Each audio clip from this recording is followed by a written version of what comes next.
Snow falls on the fortress of Rook's Hollow, little flakes of anger.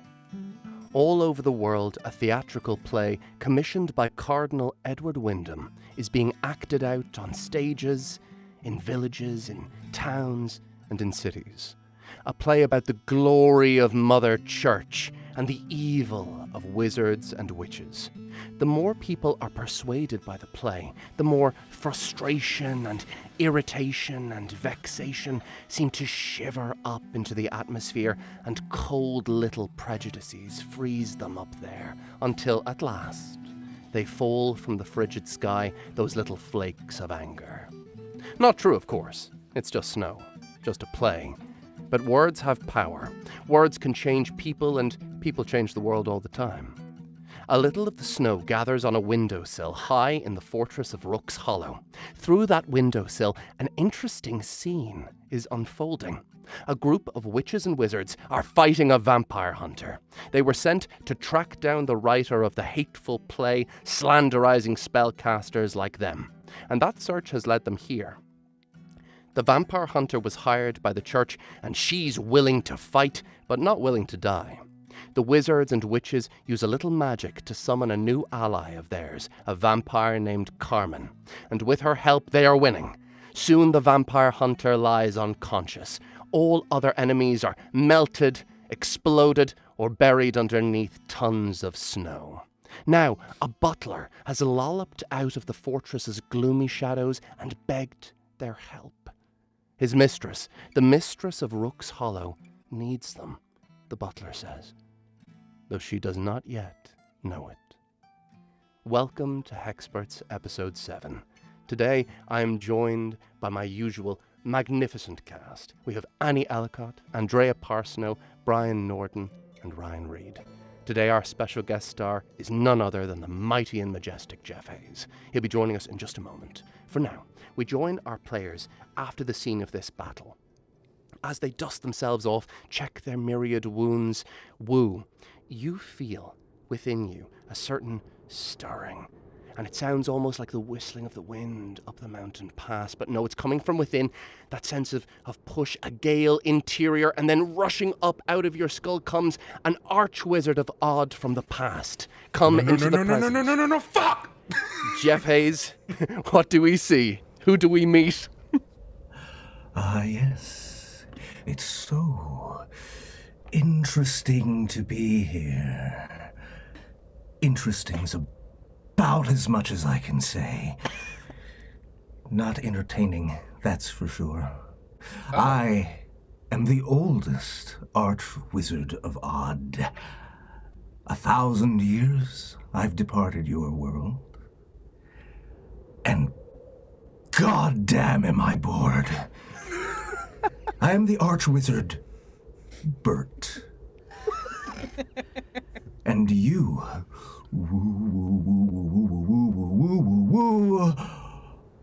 are perhaps the most interesting wizard of Odd I've ever encountered. That's foreboding. I don't like Indeed. that. So, So, Mr. okay. Wu. So here's the Yes. thing. I've had so many You have of something to these, say, these please. episodes. Yeah, sorry. It's just, okay, first, sorry, and I don't mean to be rude, Bert, Archwizard, Bert, just turn around to the rest of the party and be like, can everyone else see this? Yes, love. Okay, Do cool, what? cool. Feel free to tag in at any No, I'm point. crazy too. Yeah, It's okay. so, We know that. Bert,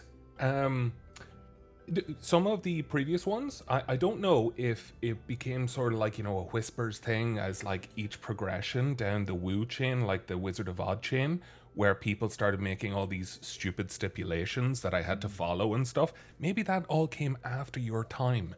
Is there any sort of way you could tell me how to tap into the odd powers without any sort of like conditions and stuff like that? Oh. You want my power without conditions. Woo. How boring. Oh no. No. I've been fumbling around in this ether for 1,000 years, like I said, and I need something. I need something from you, woo. It's really just woo, but you can keep doing that if you'd like. I My name is haven't Woo. been able to watch you, woo, for very long. Sorry, keep up. Really, just the last 6 weeks. But something tells me that you could tell me about something in your life. The oddest thing that you've ever seen, Woo. I want to know, what is the oddest thing you have ever seen? You have friends. Perhaps they're a little more interesting than you. Most definitely. I believe, and this might sound like a little bit of a cop-out, in the last 6 weeks, I've had apparitions appearing out of my head and talking to me, which I would classify as the oddest thing to have ever happened. But if that doesn't, whet your appetite, we could always go to the point where everyone replicated and looked like me. Woo. Like there was 4 woos fighting with a giant Helga. That During was great. that, and they were using my magic, and then everyone was on the odd table. It was very, very weird. And there was a guy who's like naked coming out of a prison cell. I don't know. Does that sound weird? That I sounds will weird. tell you that I was watching when that happened. Naked guy? And it took me at least 3 minutes to fall asleep. Wow. I think you're gonna have to try a little harder than that, woo. Well, what if, rather than something odd from the past, what if we just came up with something together to entertain you now, or at a point going forward, where we just raise the stakes and make something go woo. Oh, you can try. Awesome. So is that the condition? I just need to use the odd table and just hope for the best? I think it's up to the Archwizard here. I think it's going to be up to Bert, who I think first of all, the realm that you have been inside, it's worth noting, for 1,000 years, is canonically as established by the old Archwizard, played by Andrew Givler. It is Eldritch Detroit, pronounced Detroit, and it is a kind of strange, paradoxical realm, a strange place. And also, Dull. in terms of, also, I think canonically the first Archwizard of Odd is called Montgomery Kidney, but I do like that is your name, but you go by Bert. Makes sense to me. At this point, my friends, gazing upon this resplendent, iridescent figure, so poised and yet at the same time so goading. It's up to you whether or not you wish to... I think it's actually up to him, really, if he wants it now or later. So, what do you think, Archwizard? Bert, would you like it now? Oh, I don't know. I don't know if I'll even be awake later. Maybe now? I'm getting bored right now. I really Yes, me thought... too, love. I really thought Wu would have more for me than this. While he's talking, I'd like to roll on the odd table. You may do so. Please turn us all to woos. Please turn us all to woos. Please turn us all So to woos. that's a 7. I'm asking the voice in the sky, should I roll a d10? So this result might be very much to your liking. Let's go. 7. Okay. On a result of 7 on the odd table, dandelions happen. How does that happen? You decide. I would like to start with an apology to Bert that I'm not odd enough, as his entire form bursts into dandelions. And then I suppose the woo just causes all of them to just explode into like this just shower of tiny little fucking weeds. Bert, your consciousness is blown out like the little tiny pieces of a dandelion. However, because you're so powerful, you are conscious as a bunch of dandelions that are kind of undergoing these little... What would you like to do? You can consider yourself in combat or not. It wasn't supposed to be combat. Well, I think these dandelions look quite tasty. And they explode in my mouth. Reassembles, dandelions go in, explode effortlessly. I will never Fireworks, be odder than this flowers, and a snack. I think Interesting combination, woo-woo.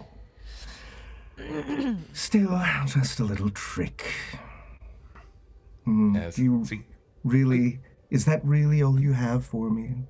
see, that's the limits of my power because, you know, I don't have a mentor in all of this. So if someone were to help me out, then obviously I'd be way more entertaining to watch. Help. Help me, This Bert. one's up to you. Jack to Jeff. Jeff, whatever you would like. How about this? Old man with the kiddie. What's the most interesting thing most odd thing you've ever seen? I think he's asleep again. What's this? Yes, most odd thing I've ever seen. Well, I once, when my darling Ernest Cordwainer was still alive, we were sitting on a hill watching the sunset. And I swear to fucking God, I saw not only a dragon soar across the sky, but it was also carrying the most beautiful painting I've ever seen in its feet. And it was also holding the most beautiful rose in its mouth. That's certainly odd. Wow. Okay. Esmeralda or Helga, you can jump in on this if you wish to construct that as an image, as in build it out of the materials of the room, out of the snow, concretize it before the eyes of this difficult to please and mighty archwizard. I can help with the odd table. Oh Christ! Well, I'm an expert in fire, so I can definitely work on the dragon if you want to do the other bits. Absolutely. So my goal is to make this into a visual, essentially. Yes, Ryan's working on the fire, so you got to get painting, rose, and a gay love scene. Okay. Yes, the painting was in fact of a dragon family.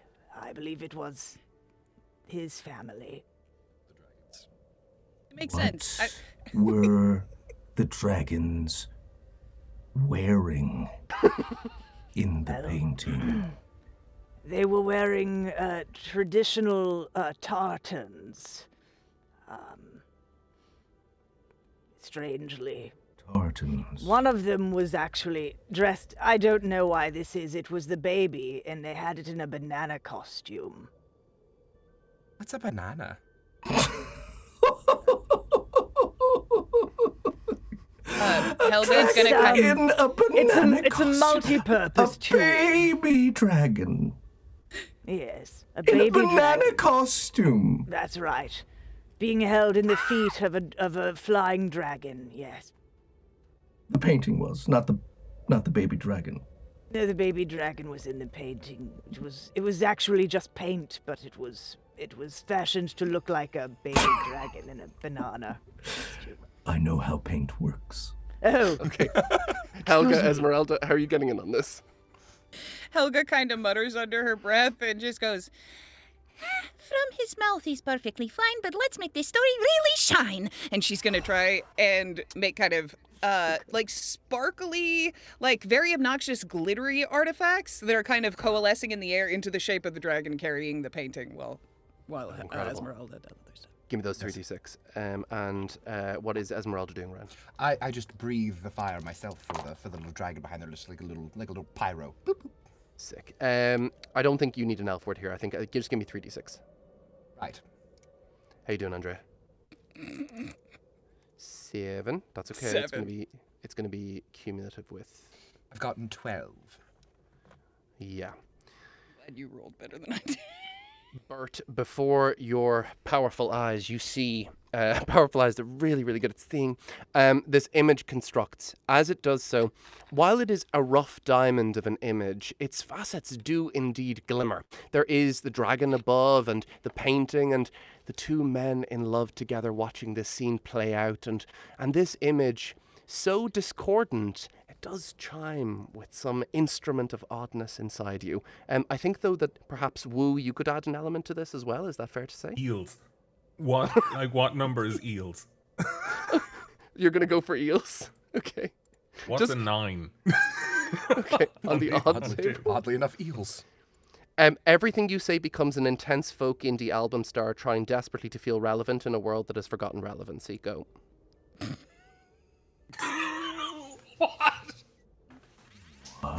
Everything you say becomes an intense folk indie album star trying desperately to feel relevant in a world that has forgotten relevancy. Go. Brian, You score don't this scene. understand. It's just the mainstream. It just chews you up, and then it just spits you all right back out. Like, it's not pure. It's not pure. It's not. Where's my eels? Okay, Brian, take a d6 for Fleet Foxes via Macho Man Randy Savage. I will take it. As this happens, as you see this man go quietly Nova in front of you, Bert, what's your reaction to this whole scene? Well, certainly haven't seen anything like this before. You guys rock. Oh, thank you, love. Wow. No, it's I folk. haven't- It's not rock. God damn. So perplexed in millennia. Thank you. I think I'm going to go draw a picture of this now. He actually Lovely just to meet starts you. to slowly fade, but it takes quite a long time. He's just staring down 1,000-yard stare, and he's just gently fading. When they go away, do they just dissipate or do they suck back into Brian's head? All of them have had different ways. None of them have done what Bert is currently doing. Ladies and gentlemen, Jeff Hayes. Jeff, before you go,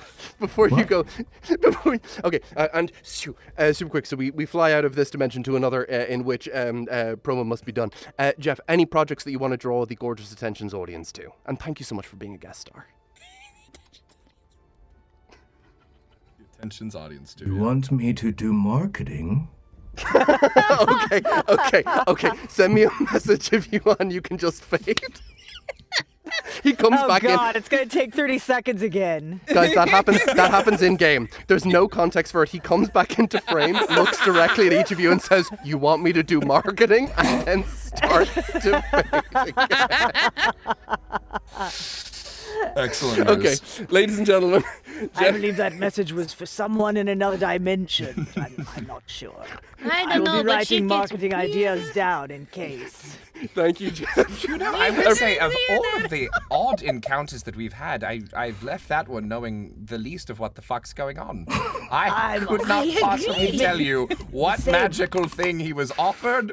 We just painted a gay dragon love scene for a bit there, but glad to be a part of it. I feel like I got so confused I actually started to feel the old Normal. sensations of clarity again for the first time in a very long time. That can happen. Yes, You lap Roland. right around. Yes. Jack, love, what the fuck? What here's happens the to Brian now, or what So- happens to Woo now? Were there any conditions? I don't think there were any conditions. So like No conditions. So at this point, Brian, because the archwizard you've just engaged with was his conditions were met with that scene, you can cast spells as normal in this game. However, when you roll on the odd table, I am going to shift it one up or one down to show his influence. And Gotcha. that creates an extra element of chaos. Then, throughout this whole scene that's been going on, the ups and downs, the trials and tribulations, you look over and see the butler going, "Anyway, my lady is in great need. Perhaps I can escort you there now. Oh, yes. I've been waiting. Come this way." Thank you, darling. He says, "Who's? Oh yeah. So I think Annie. I think Roland. I think Roland would be the first next to him, and he'd say, "Was that normal?" Well, darling, yes, that was totally normal. That everything's Honestly, at this point, yeah. But everything's exactly normal. the kind of people I need.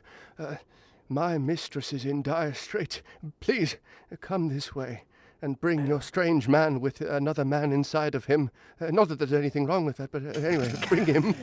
Well, I shouldn't think that there is. He looks. man Yeah, with the exactly. man inside him has a name. Oh, forgive me. Forgive me. Woo, woo, woo, woo, woo, woo, woo, woo. Damn right. Exactly. Forgive me. I have wind. And he goes up the stairs.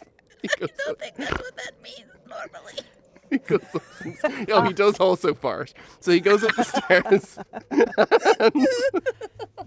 Okay, see what Jeff does. See what Jeff does. And we're usually so ordered and Jeff comes on and it retcon. goes all out the window. There's You usually can't a semblance retcon of on like story. episode 7. You Oh, can't yeah, retcon. We've been gone for 3 weeks. We can't. I don't know what to do anymore. Yeah. We have no focus. All right. So we're going upstairs right now. We're being led to the one who we Mistress. hope is who we are looking for. Yes, any advancement of plot would be nice. I would like to Actually- go upstairs with you now. It is at this point. It's at this point that a second wizard begins to flow out of Brian. No. This is a joke, right? This is It's going great. Yeah. It's perfect. Oh, okay. Sorry, I'm just sending a little thing to. Okay. These noises are fabulous. You ascend a stairwell. You ascend a stairwell to the loftiest spire in Rook's Hollow. Small rooms here, but cozy, even elegant. No cobwebs here. All the little book, all the, oh no! All no cobwebs What's in the here. little rooms? Okay, all the little bookshelves, tables, chairs, and cushions, dusted, perfumed, frumped, and terribly tidy.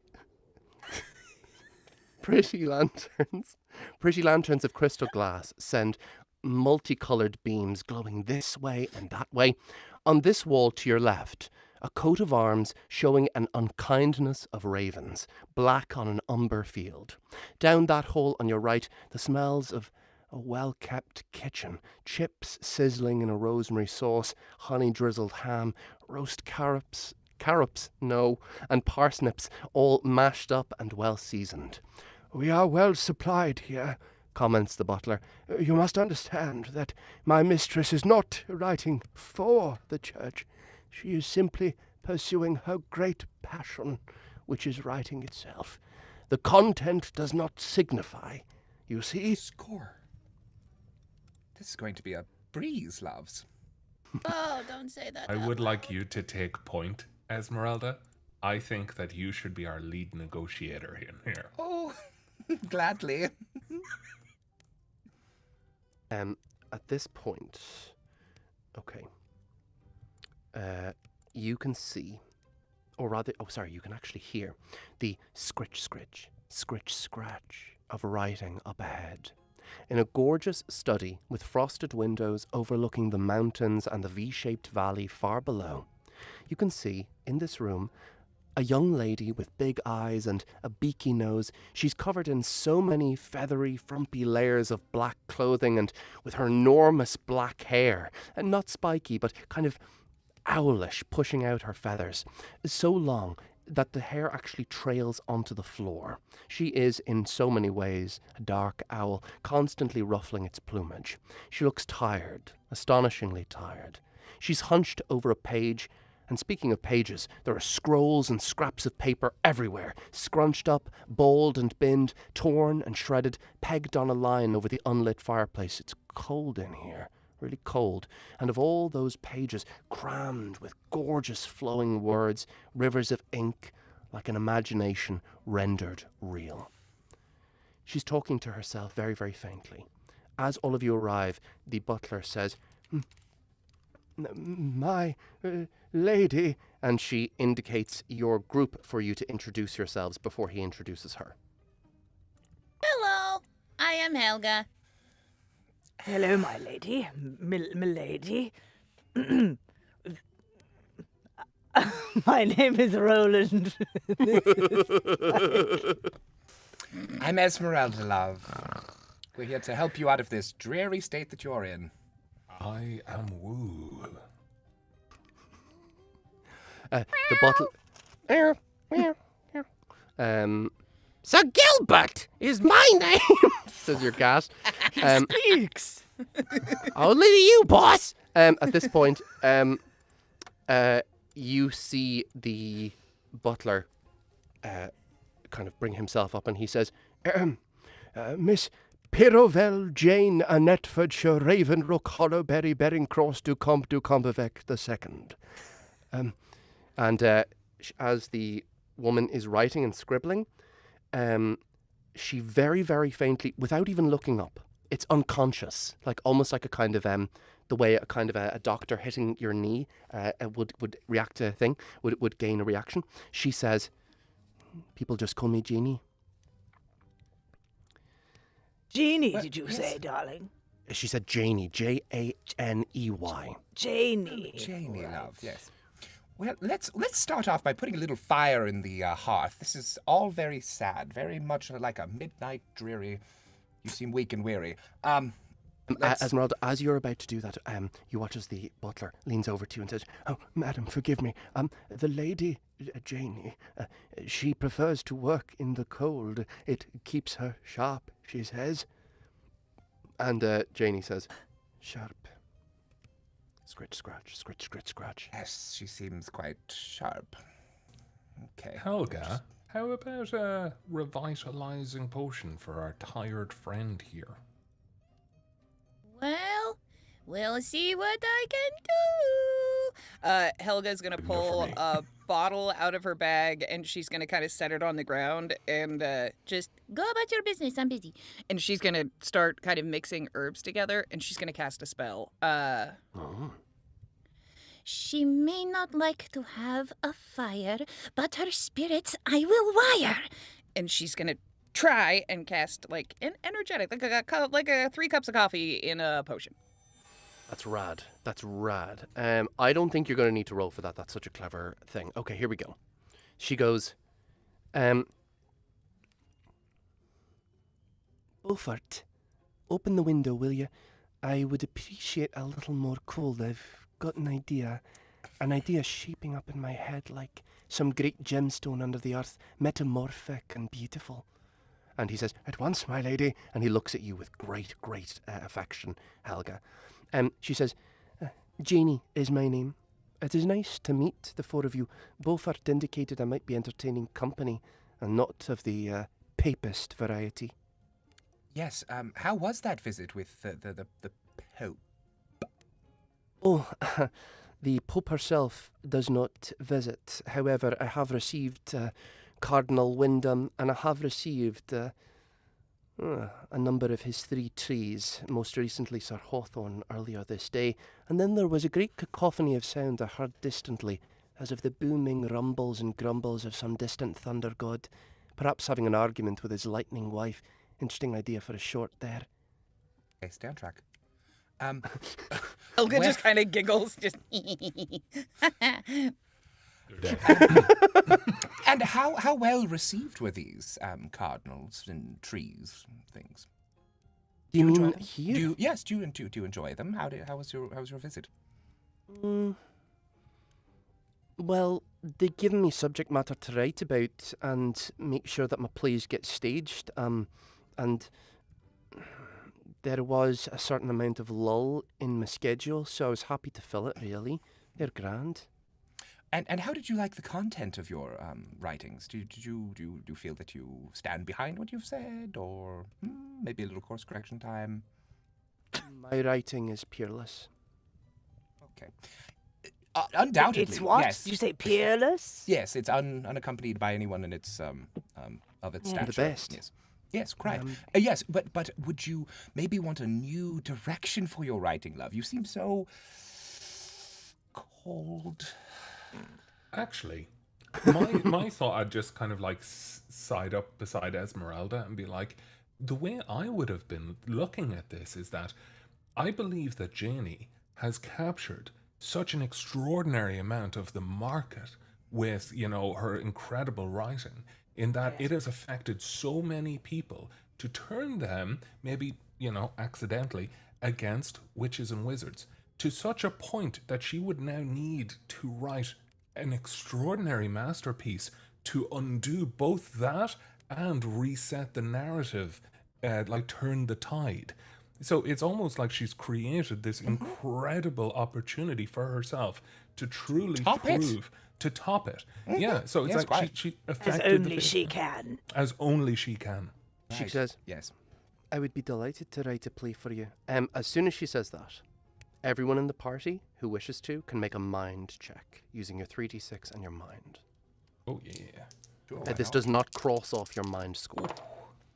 Oh, we are gold. Oh, God. Yeah, we've got this. Well done. Okay. 11, 3, 14 plus Anyone 2 is get 16. above a 15? Well 16. done with the 16, yes. Anyone else? Over 13. Helga's still real good. proud of herself for that potion, and she's real preoccupied with that. I got a 4 and a 1 and a 1. Okay, you see. I also got the 6. I think that Esmeralda, you would get a pretty big hint of this, but Wu sees it directly.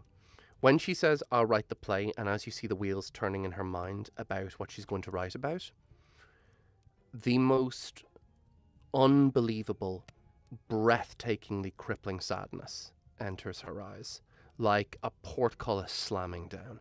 It is harrowing. how miserable her eyes look in that moment. It's like looking into doom, into the idea of Moros, that idea of doom. But her face is completely composed, and she said her work is peerless and she's happy to work for you, but that tired, haunted sadness, it's instant and all-consuming. And she says, so I shall write a play for you. What about? Kind of a counter-narrative to the one in Edward. Interesting. A sequel, yes, one that would be even grander in its scale, in favor of witches and wizards. The Cardinal has me working on a sequel, but I could be... Let's table that. I could be persuaded to write perhaps a companion piece to it, or perhaps even to alter the sequel, depending on whether or not it can be inspired. Again, that word, inspired, and the most dreadful sadness. Woo. Yes, before... Oh, yeah, Helga, please go. Can I see the attendant's face by chance? Can I look over and see... Beaufort, yeah. Yes, Beaufort. Beaufort. Yes, Beaufort. He goes, yes, he is ash white.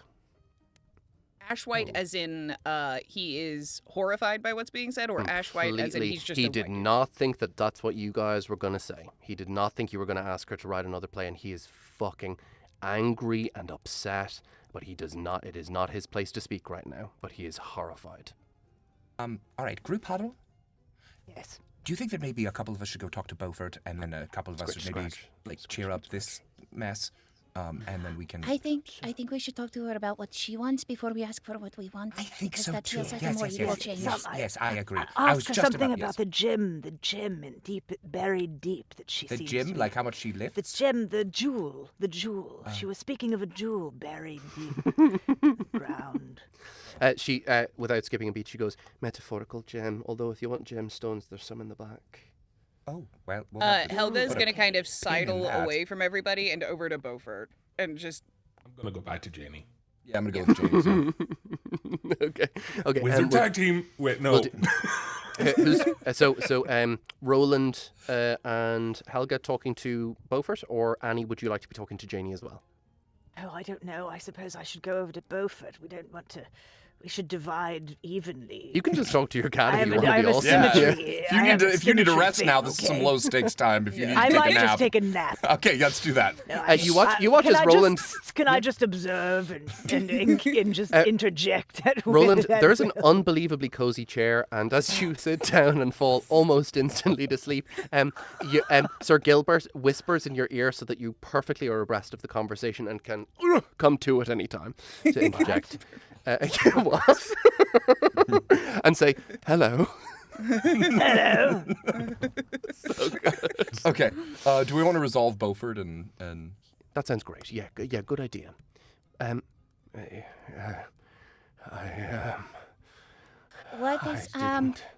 hope you. Someone get his inhaler. I hope you pardon the asking that I will do, but your face is saying that you are not happy about things, and I would like to know why. Miss, forgive my impertinence, but I thought you were here to stop her writing, not to commission her. Is her writing a detriment to her being? Yes, it is my mistress's most firm belief that her linkage to her nightmares that have plagued her these many years are the source of her inspiration. I was hoping that you were here to destroy the source of those nightmares, being spellcasters of the most powerful pedigree and insight, not to commission another play. Oh, I worry for her so. Would you mind, do you know the source of these nightmares? I do not know, but she is so very tired and miserable. It has been my pleasure to serve her, but her life is a misery. I thought you were here to help, not to make it worse. No, we are here to help, but we also need help because otherwise things go real bad with the play she wrote. So we do need help with that, but we are very... lights up and he grasps your arm and says, perhaps if you were to help her with her nightmares, perhaps she could do something for you then. That seems like an ideal exchange, honestly. We did not think we were going to get it for free. That was not the... I don't think we thought that. So You are most kind. And if she should lose something, or if something should change, I can, of course, recommend many playwrights. I have served her for a long time in her capacity as a playwright. I am well aware of many published authors of great skill. Please help her. She deserves your help, and you seem so very kind. Absolutely. You need to chill a little bit. You are very worried, my dude. Yeah, he's like actively sweating. Yeah, it is okay. How about you and me go over here for a minute? And Helga kind of says under her breath, and she just... Though this man has force of will, help me help him to just chill. And she's going to just softly, quietly talk to him and walk him over to the side and just... As you do, everything's going to be okay. You know. Your soothing sends a little impulse of magic through him, and his hand moves out, and he just starts petting Sir Gilbert. And he's like, it's oddly fleshy. It is weird, but you get used to it. It's nice. And she's going to kind of sidle back over and tell the guys. What do you think? Okay, perfect. So you guys have that information going. Yeah, that's the thing. I think that you guys would have that information going to talk to Janie. Thank God we didn't do a team pep talk. I was going to... Yes, never mind. I had a whole thing lined up to talk to her about. Oh, God. So I have a really stupid idea. Scans? Based on... I feel like... Do you remember that we had... Roland had essentially interacted with the dream catcher that was able to essentially take all of the nightmares from the dreams from people. Do you think there's any way, and just look over at Roland's kind of half sleeping corpse and be like, this feels like a Roland thing. Like we could potentially just siphon away the nightmares. If anything, I'm a wizard that is great at taking things from my psyche and making them manifest. So we could potentially take those nightmares and fight them. Is that voluntary? Oh, that's very interesting. No, but let's ask her about it. Is anyone first. concerned, might I ask, if anyone is concerned that she is correct, that the source of her genius is her nightmares? Well, sometimes we just have to do the right thing and hope that it turns out well. Yes, well, I don't know if you're taking enough of a bird's eye view, but all right, I'll go with the group. I would argue, Roland, that she's already said that her work is excellent, magnificent, peerless.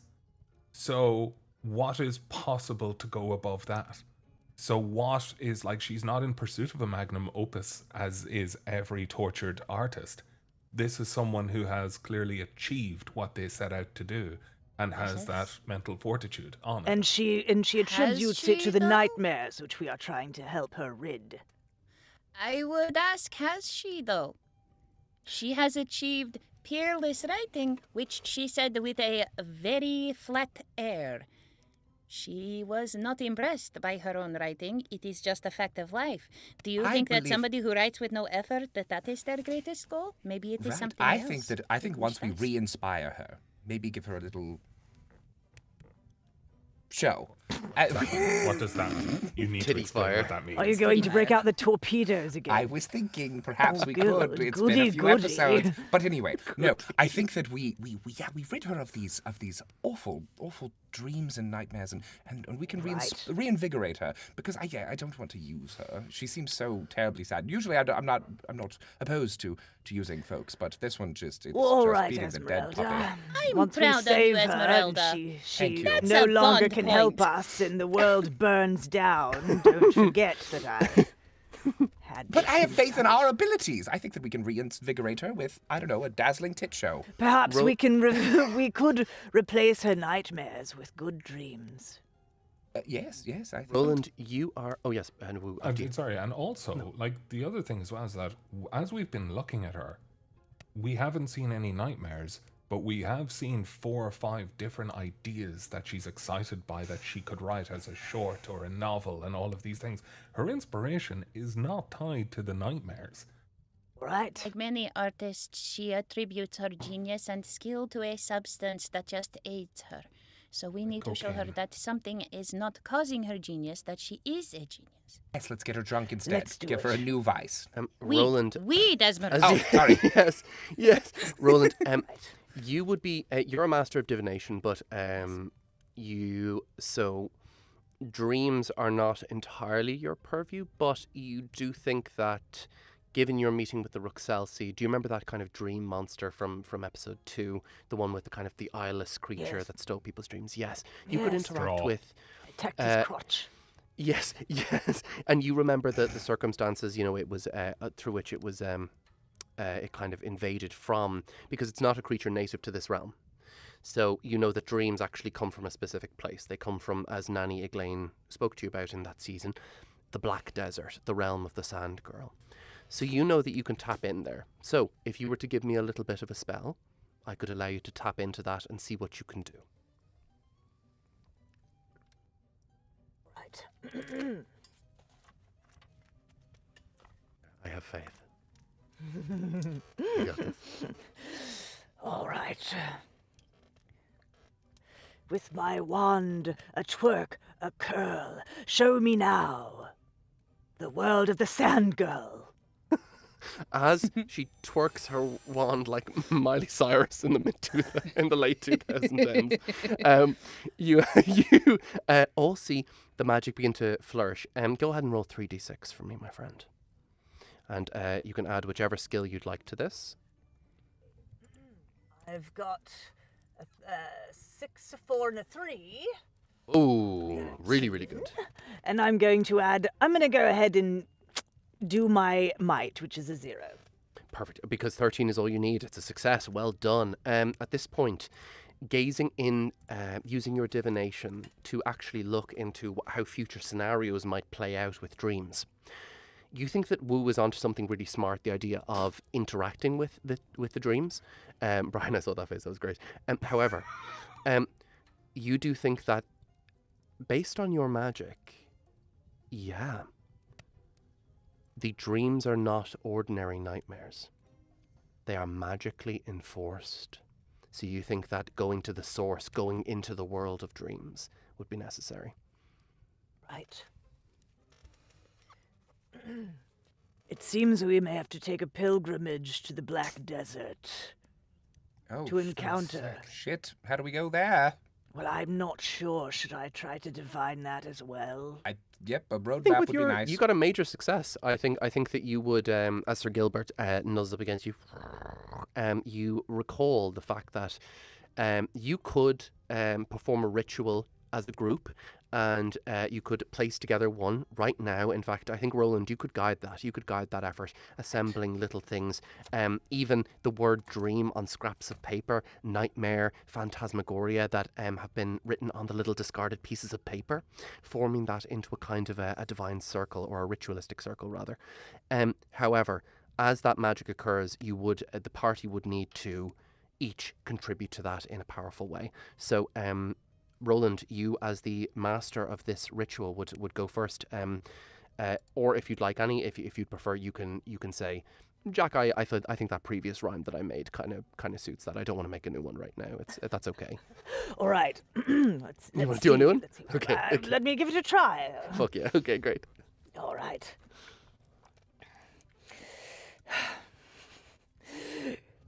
With this group, a fabulous 4, let us create the portal door.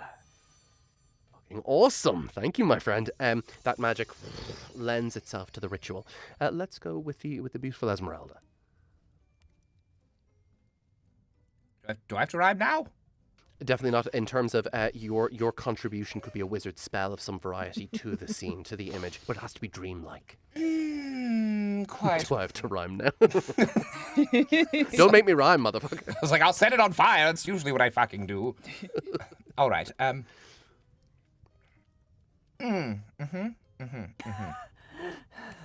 I think we have the door. What else do we? Let me make a handle. Fuck, I don't know.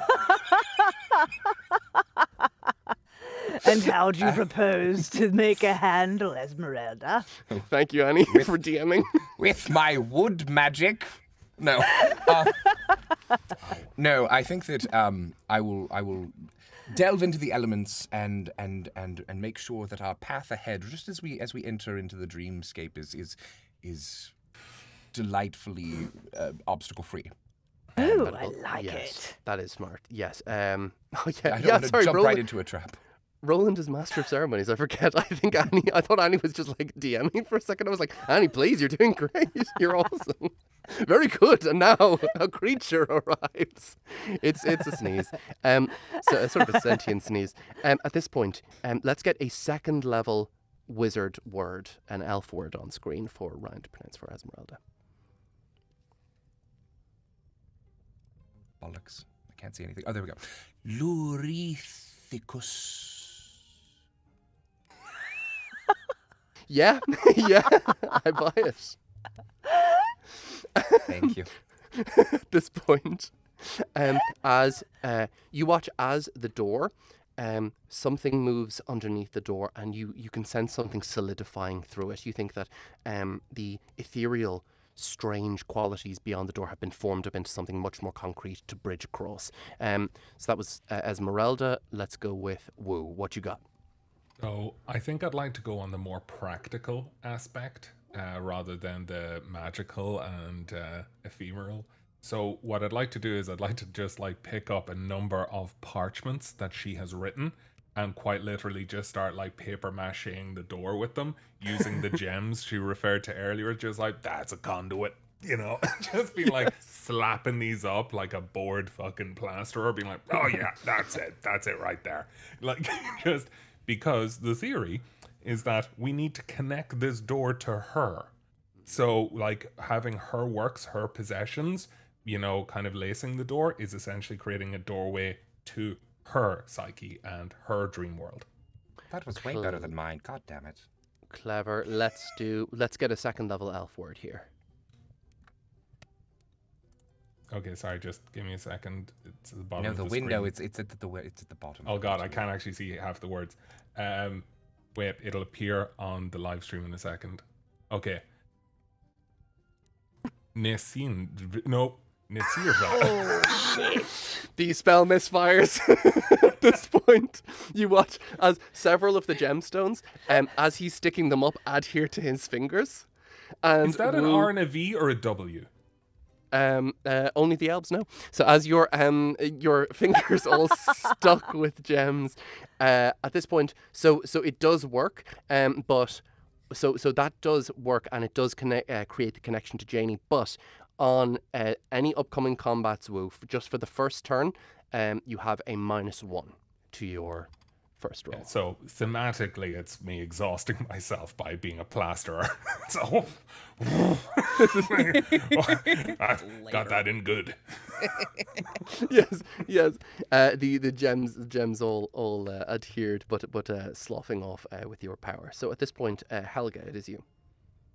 Is this a situation where a second level witch spell would be a good idea, or You can use a rhyming couplet just like Annie did.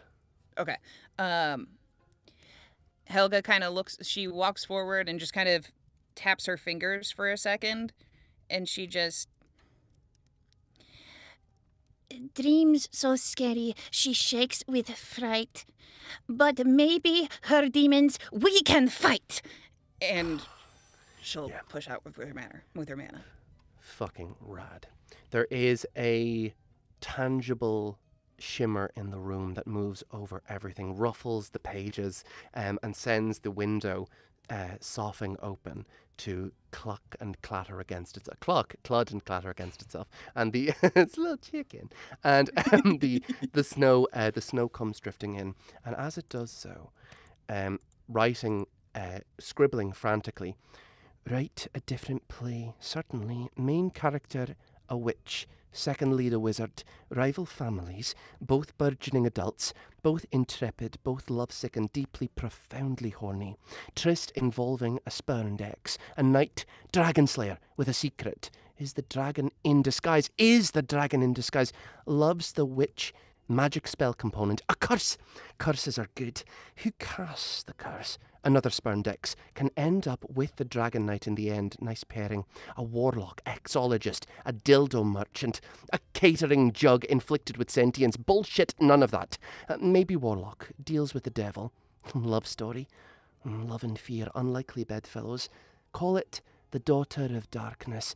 What do you think? And as she turns around and looks at the room, she sees Beaufort looking at the space where you have just vanished. My friends. The desert. Welcome to the Black Desert. Was that improv, Jack? Stay close. Was that purely improv? Because that was really impressive. I love you. Thank you. I have little bullet points for some of them, but most of that was yes. Thank you, Brian. Appreciate that. At this point, the desert is grainy black under a velvet black sky. The sand shifts under your feet, and high over the humpback dunes, the stars form constellations, shaped like people and animals, and all the star folk dance and dance forever, an endless and dreamy waltz. You walk together in the strange silence of this place, until you see a pair of shapes in the distance. They look to be statues made of sand. Before you approach, would you like to interact with each other in any way, have anything to say to each other, or do you wish to press on? I think this was a great idea, gang. Yes. I don't see how this goes wrong. Well, I don't really know what other option we had. Woo. Yes, Helga makes a potion. I love that. With someone like the odd table. Yeah. There's a bit of catty Joss Whedon-esque back and forth, and Helga's there just... Exactly. Frantically in the background, just making a bell potion, like, We're going to need this. I have a bad idea. There is so much black sand. I don't know what's going on. she's just kind of frantically, she sticks a rabbit's foot into it on accident for a second, pulls back out. Yeah. It's very hectic. Okay. The statues made of sand are one who is an older man and the other a younger woman. Still a girl, really. The statue's lips do not move, yet hauntingly, distantly, you hear them speak. I don't want to marry Leonard. He's always got a wee face full of raspberry jam. I like jam, just not his face. My parents won't listen to me. They won't... That's all right, Janie. Easy, dear girl. I'll have a word with your parents. They dunna see you as I see you, but they can be persuaded. How do you see me? Not as a bauble to be sold to some buyer, not as a lady defined by her relationship. Your writing is good, my dear. Evidence of a gift. I'll not see it squandered. I'll not see you squandered. Thank you, Hugh. Any time. The statues burst into ravens and fly up into the sky with baleful looks down at you before they melt into the ether. Well, Just get judged by a bunch of ravens? what? Still think this was a great idea. Me too, love. I'm having a blast. All right. Is the scene playing? The scene's playing out in front of us, right? Is it like a memory? The scene played out in front of you, and then the statues burst with the sand, and they transformed into ravens. But well, that it seems voice, like we're in the right place, at least. What's remaining after the statues left? absolutely nothing. The black dunes. At this point, Recognize Hugh's voice at all? Because definitely not Hugh's voice, although the girls... that's Jamie, 100%, yeah. Sorry. We pieced that part together. Yeah. You're awesome. Like, there's only a few Scottish people in this whole story. Good point. Okay. Do any of you say anything to one another, or do you continue across the Black Desert? Press. I think we press on, yes, go on. I've got you. Further across the fine and sifting black sands. 2 more statues, the older man and the younger woman, now truly a woman grown. You heard back from the publishing house?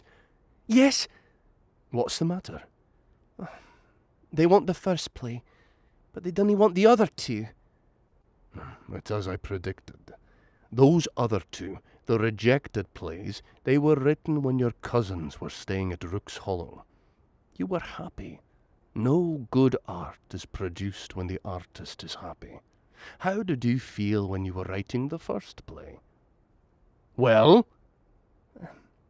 Alone, confused, and other things.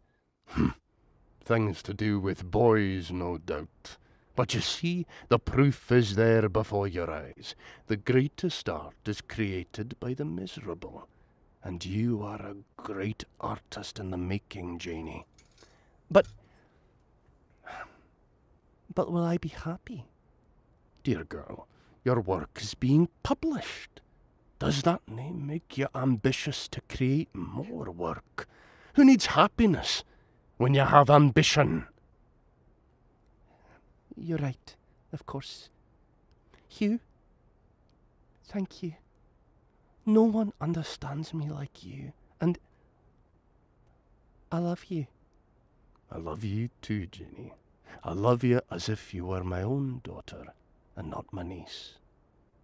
The statues burst into an unkindness of ravens, and at this point the ravens swoop towards you, the beaks poised towards your eyes, the claws towards your cheeks. How do you each defend yourselves? We're going to start with Wu. Earth form. Earth form comes up, but I think I'm going to need something a little more here. I would immediately just be like, fuck, fire. Just, like, everything is fire. Like, 100%. So... Yeah, so 100% just a wave of fire in front of me. As that happens, let's do because you're going to take damage here unless you can do this. So I think it's going to be I think it's a first level elf word is all that's required here. Okay. Let's get that up here. There we go. Lopai. I mean, yes, you nailed it. You got it. It's okay, Brian. You're great. As the flame bursts into being, those ravens that were moving towards you are incinerated and sent down into smouldering feathers. We are now with Roland. How do you defend yourself against these ravens? I'm going to sick Sir Gilbert on them. I'm going to turbocharge Sir Gilbert into just kicking raven asses and taking names. Okay. Can you give me a rhyme about Sir Gilbert fighting ravens? Yes. Claws and teeth 10 times the fray. Kick these fucking ravens' asses. Away. Away! These birds of prey! Yes! Roland, as Sir Gilbert turns around to you and goes, and then tears them to pieces.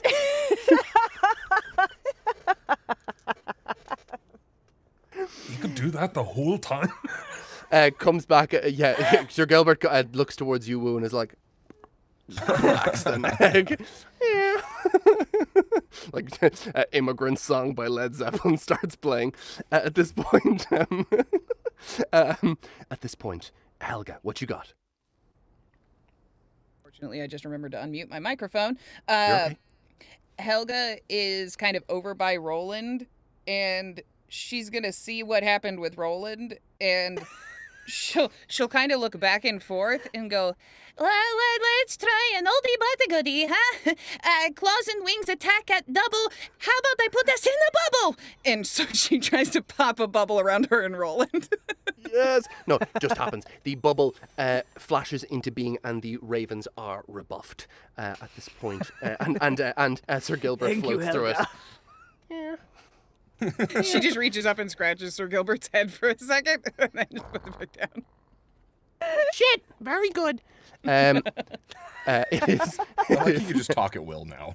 Yeah. Yeah. He's gained power. He's Yeah. leveled up. Yeah, he's He's XP leveling. You guys are milestone. He's XP.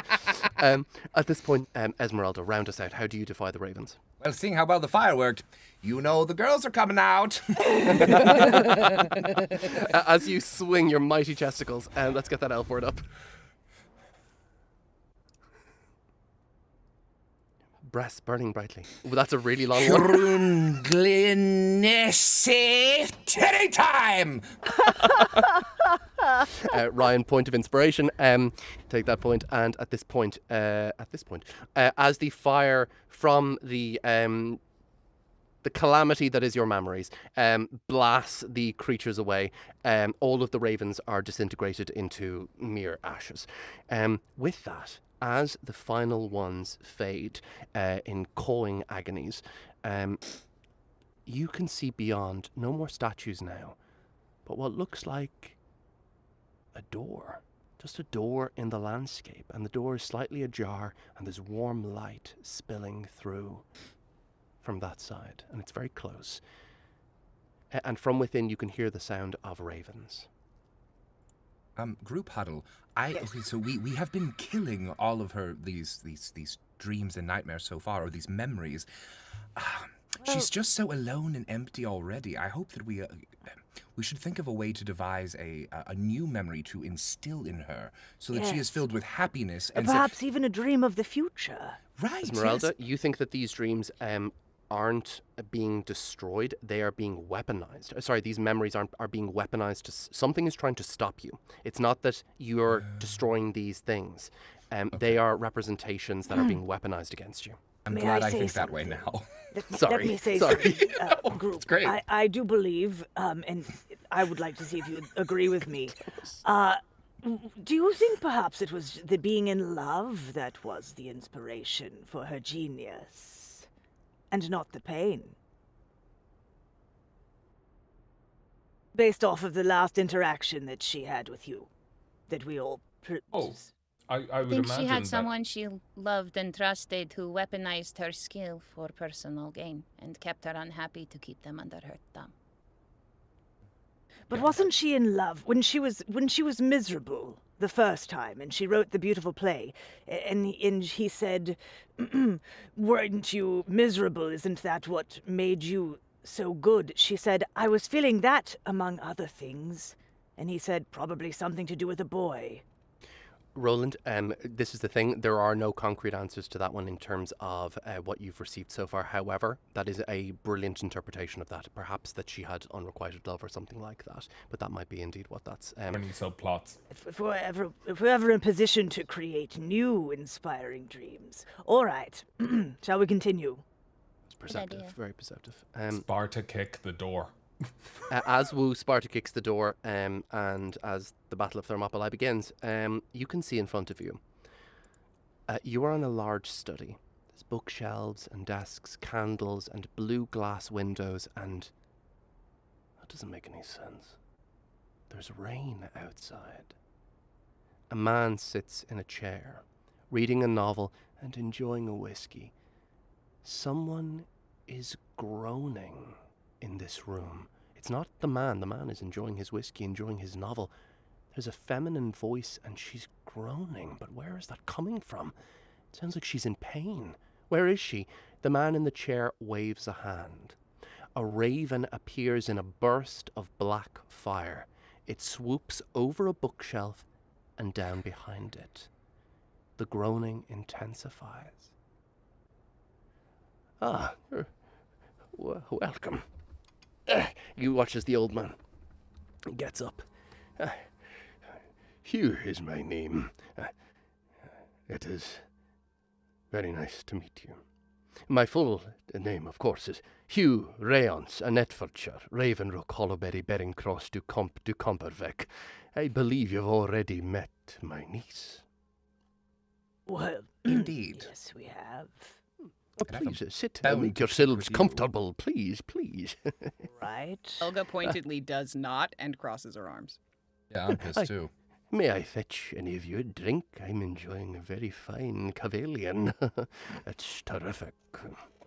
He's definitely old. The voice is definitely older than in the memories. Please allow me to be hospitable towards you for your guests in my little domain. Hospitality isn't for abusive pricks, you piece of shit. Why are you in her dreams? Why are you in the land of Black Sands?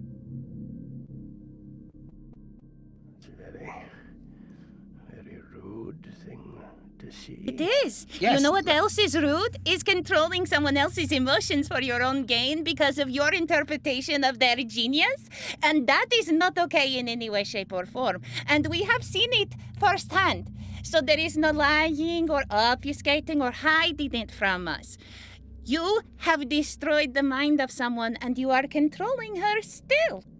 And I don't see how I can anything but hate you.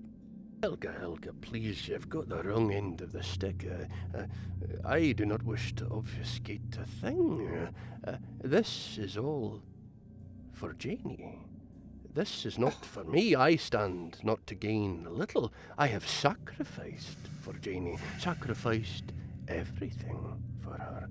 Yes, we're You all don't need weeping no- to the violins of your fucking life. Oh, yes. What exactly this did you is sacrifice for her? The I'm just tale of curious. every pageant mother. My sacrifice. My blood. My money. It's all mine. I'm the one who was helping. I'm the one who gave up everything for my baby to succeed. Meanwhile, you are getting hard at her success because you get off knowing that you helped her.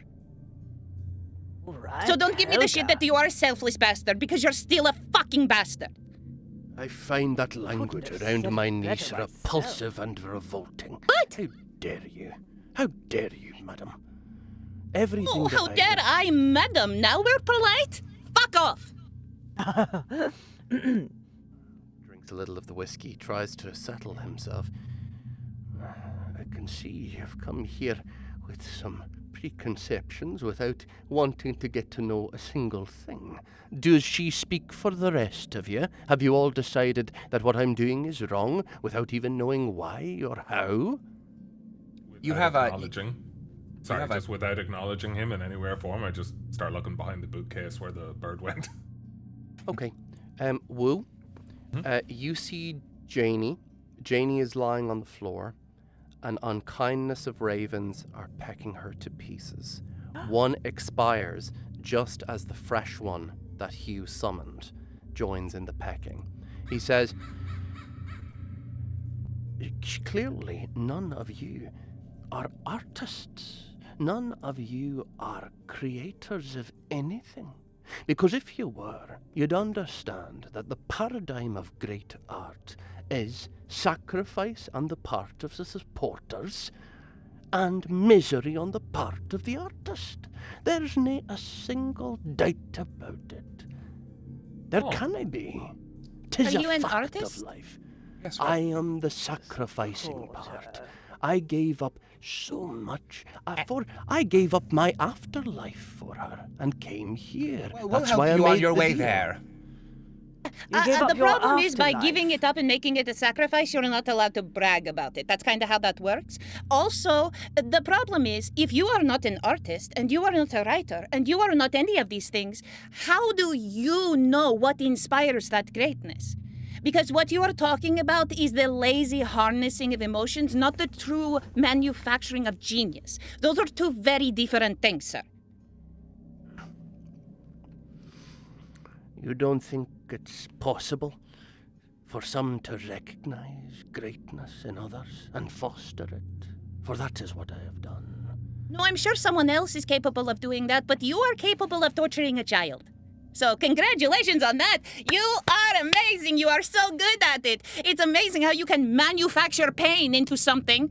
But that isn't success. That isn't sacrifice. That is you being a monster. Yes, And I'm done talking about it. Yes, if you guys I'm- want to I- talk to him, that's fine. But No. otherwise, no. No, I don't care to know anything more from him either. I am. Helga starts chanting under her breath. I'm a as bit soon as curious. we get that What you, is Andy. this I got you, Andy. afterlife you gave up? Finally, someone willing to entertain the words of a wise man to a wise All right, man. get You to have the about chase. 30 seconds. Yeah, I was going to say, fuck you and your Also, flowers. Sorry, I just like, because he's, I saw you lifting the glass. I imagine that whiskey is yeah. probably 100 proof, so that's probably super flammable. So let's get rid of that whiskey. As the whiskey, I don't even think you need to roll. As it ignites, he drinks it down, and you watch as the smoke curls out of his nose, and he says, "That hurt. It made me sad. And if I were like Janie, I would turn that into a poem. You're not in here with her, which I was. As to your question, Roland.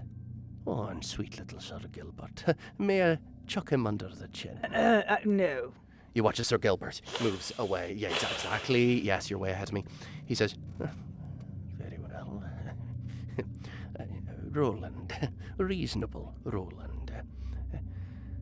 When it came time for me to die, I decided that it would be irresponsible to die when Janie was reaching her apotheosis. How could I do that to her? I couldn't.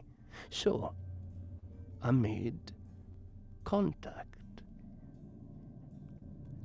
I reached out. Perhaps you're aware, robins are agents of good dreams, magpies of good and bad ones, ravens of bad dreams. 'Tis well known occult. I reached out through a raven to a creature called a Roxelsi. Very rare creature, I don't know if you've heard of them. And I made a bargain to become a part of the Black Desert, a dune unto myself amidst the black sands. In this position here, I can keep Janie sad forever, thus allowing her to make the greatest art of the age. I am her muse. You see? Yeah. Can we kill him now? Yeah, let's kill him. You don't get to name yourself your muse. That's not how it works. None of it works. Nope. Helga's setting spells off now. Yeah, let's go. It's time to kill. A monster of dreams floats these sands. A dreamer hurt at a loved one's hands. And dreams are broken and cruel worlds broken. Now strike this evil where it stands. Andrea Parsneau, point of inspiration as you cast a... is that a second level? Yep. So this is no need to roll exhaustion because you are of a second level and gang, we are in initiative. Okay. So sorry, Jack, by the way. Yeah, we love you, Jack. We love you. I'm so sorry. You guys are fucking incredible. Thank you. I'm sorry for playing such a dreadful character, but you guys riffed off it so beautifully. Okay, let's take this guy down for Janie. Okay. Could just be misunderstood. Oh, get out.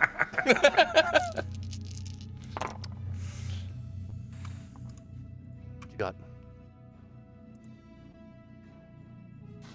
Oh, Christ. Oh, What? I can't What? even tell you how bad that is. Okay, it's bad. That is a 9 with my highest stat. That is with might. It is a But my 9. friend, that is a medium success. What is the middle die? Oh, fuck. I think it's a 2. 2, 1, 2, 3. Yeah. So 2. two. That was I blew my plus your inspiration stat. on that too. Yeah. What's the plus your stat? +3. +3, and then we double it, so that's 10 points. He's going to use might, which is -1, so he's going to take 12. Okay, that leaves this. Great. Okay, tell me what that looks like. As he's kind of talking, Helga started the chanting kind of behind his words. Essentially, she's furious. This hits a really sore spot for Helga. So she's as he starts talking, her hands start glowing with kind of black and purple, like amorphous, those diaphanous, like smoky tendrils that come around hands, and they start crawling from her hands down to her feet. And as she's talking, she slowly spins her hands, and she spins it around her head, kind of in front, and then throws it and tries to wrap him in some sort of like shadow or something like that in the mana, essentially. That's incredible. That happens. As it does so, you watch as so all of you realize Helga's magic is strong, incredibly potent. It barely phases him. It would kill another creature. It barely phases him. This is a very powerful foe. However, he is forced to use one of his stats there. Who is up next, guys? The whole party gets their turn, and then he gets his go. I'd love to just whisper onto the winds a little inspiration to these ravens, so I'm going to use my air magic for that. Shit. And we'll see how successful that is. Okay. Am I rolling the 3d6? Oh, it depends. Actually, I want the strong boy. I want to reach above. Let's go to level 3. Okay. First thing, roll a d20. You're looking for 15 or higher. Excellent. And I've rolled a 15. Yes, Ryan, you're incredible. So, you are not exhausted. Okay. So you're using the air here to propel the ravens forward, isn't? Oh my god! I want to whisper into them some inspiration, and hopefully if it goes well, unbroken inspiration. I want them to. Okay. That's glorious. Give me those. Yes, give me those 3d6, and remember to add your stat. Excellent. 2, 4, 3, and an additional 2. Okay, so 2, 4, 3. That is 6, 9, 11. That is a medium success. So the medium there is 3 plus 2 is 5. Tripled becomes 15 points. He is going to defend against that for that. So that becomes 13. At this point, so I whisper onto tell me what it looks like. Yeah, I whisper onto the wind, inspiration to these ravens to leave Janie well the fuck alone, and to begin their torment on him, giving him a nice taste of his own medicine. As the ravens harrying him, he barely acknowledges. As soon as the ravens attempt, even a few of them, stop interfering with Janie, there's a lot of them. There's a whole unkindness. But even as some leave, the Helga's shadows that have been working up are still doing their thing. And you watch as a few ravens break off from Janie, a little muscle under his eye gives a little unhappy twitch. That is as much acknowledgement as he gives for the moment, however. Does that end your turn, my friend, or do you take it? Or what stance are you in? Oh, right now, I'll be in the air form. Very defensive, very awesome. At this point, who's up next? I'll jump in. Heck yeah. So what I think I'll do is, I was previously in earth form, but I'm going to switch to water form. Would I be able to transfer that to Janie? Oh, that's really sweet. That's really sweet. Yes, you can. I think, Brian, for the combat, it can still heal you, but even the fact that you've just thought of that and said that has connotations. Sound good? So I'd like to stand over Ginny protectively, as in that I imagine the bookcase is gone. I imagine that bookcase is slammed aside. Yeah. So very much, I think what I'd like to do is very similar to the wind action, the air action. What I'd like to do is I'd like to create a protective sort of vortex around Janie so that no more ravens can come near her. So I'd also like to potentially, I'll do that at a tier 2, I think. Incredible, and that will also, of course, damage him, as you know. So give me that tier 2 elf word. You don't need to roll exhaustion; it's going to appear on screen. Yeah. Tier 2 elf word. Sorry, give me 1 second. I need to move my screen. Okay, you got this. It is Dwestial. Yes. Okay. Your effect comes into being, and yes, that muscle is now twitching underneath his eye. He's very annoyed at the fact that you're defending her. Do I need to do the 3d6, or are we good? Yeah, let's do it. We need to do damage for sure. So give me that roll, and remember to add your stat. 5, 5, 2, and 12 I will plus. be, and it's -1, so that is 11. 11 is a medium success, so the middle one is still a 5. That is, so he's going to defend against that with 3, but 7. So that becomes, okay, so he takes that damage. It's not a huge amount because his last stat is quite high, but it does still go through. That ends your turn? Yeah, that ends my turn. You're awesome, Woo. Roland, wind out the round. How are the heroes going to end their first round? Okay, I am also going to try to bring sweet dreams upon Jane to counteract the nightmares, all right? Okay. And I'll do a song. A 3rd tier spell, is that right? Oh, yeah, go ahead and give me a d20 roll. You want a 15 or higher? Okay. I would like to re-roll. With your inspiration, okay. With my inspiration, because I rolled a 1. Okay. How can I keep rolling 1s on my d20? It doesn't even make sense statistically. It's proof of the devil. What? Did you roll another one? I did. That's well. Anyone else can give inspiration, or Yeah, it's, I would but like it's to okay. give her my inspiration, if that's okay, for my Yeah, folklore, absolutely. my folk voice. Roland begins to cast the dream spell, but it kind of begins to ricochet, and Roland just fully starts to go catatonic. Starts to actually conk out. However, coming back to being, Roland, you get another shot. Roll that d20 again. Please, You got this. You got this. Andy, you are muted, just to let you know. Okay, nice try, guys. I rolled an 8. Sorry. Okay. It's okay. So you have exhaustion. So your ability scores are, your checks are made at a -2. However, not this one. So this one is the full 3rd tier spell. What is your song against him? This dreamy song. Okay.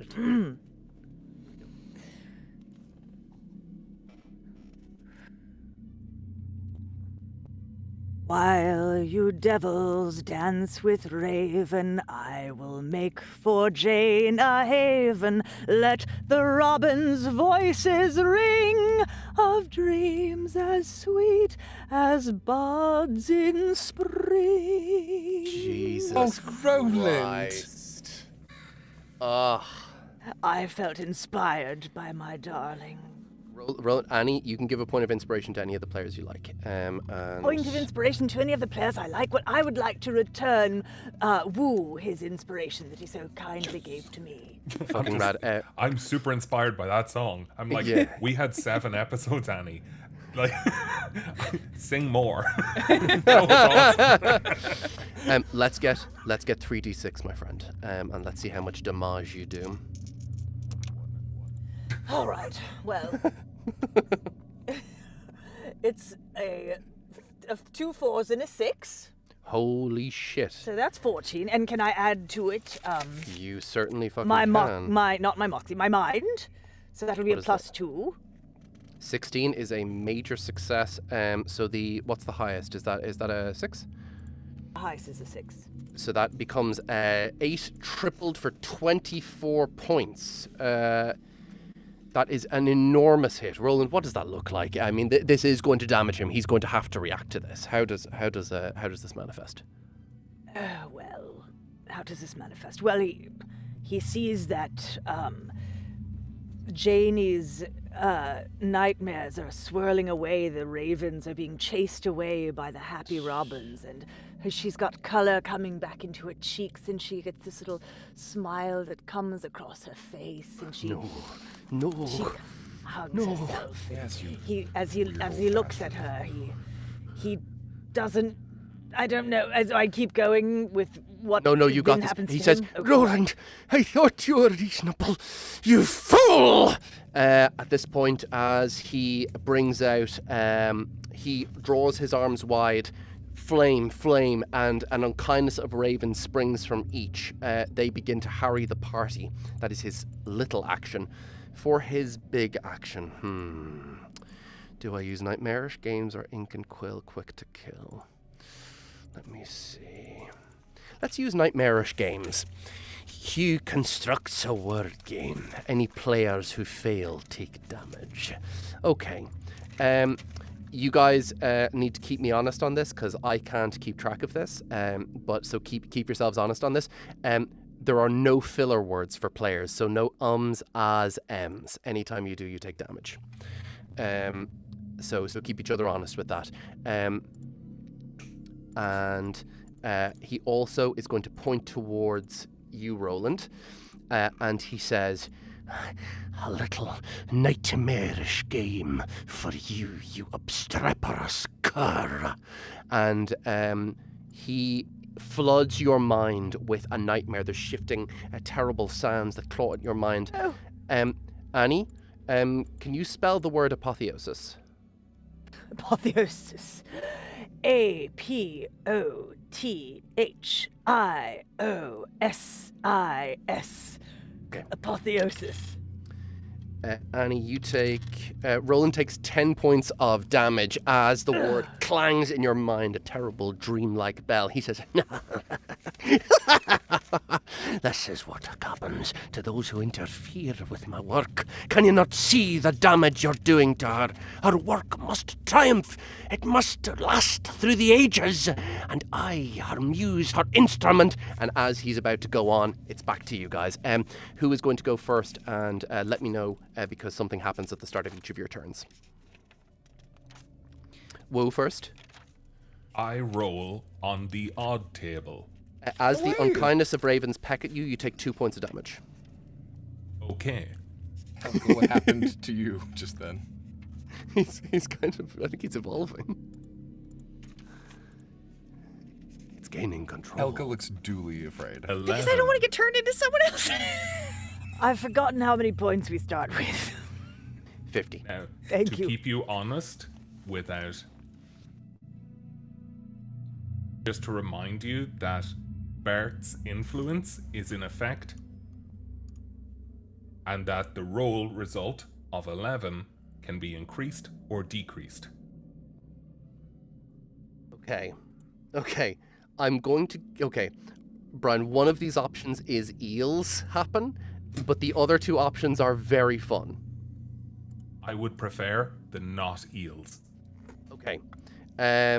Would you like... Okay. Would you like... I'm not going to say anything else, but would you like storm cloud or biscuits for tea time? I feel like storm cloud would be excellent. However, it'll also probably be a cloud that does nothing. Both of these are beneficial to you. I would like the storm cloud. Okay. Interesting. You become a sentient storm cloud for 1 round. Spells must be cast in a rumbly way, but deal an extra 2 points of damage. Tier effects. So if you cast a level 3 spell, it deals an extra 6 damage. And is that in the turn right now? Oh god, yes it is. You watch as Wu becomes a big sentient storm cloud, and Hugh's eyes go wide. What the devil? Lightning! Yes. Ciao, motherfucker. Yes. What level spell are you casting? 3. Oh my god, everyone. Ahmed on the sound effects. He is a genius. So, what level spell? Third? Third? Oh my god. Let's get a 3rd level elf word up. So I rolled a 19, so it's not going to be you're exhaustion. fine. And then give me a second to look. Tasnafindir. It's close. It's really close. I'll give it to you. Fuck it, it was cool. I think I'll give it to you because of your storm cloud laugh. Rumbly, rumbly, rumbly. Yes.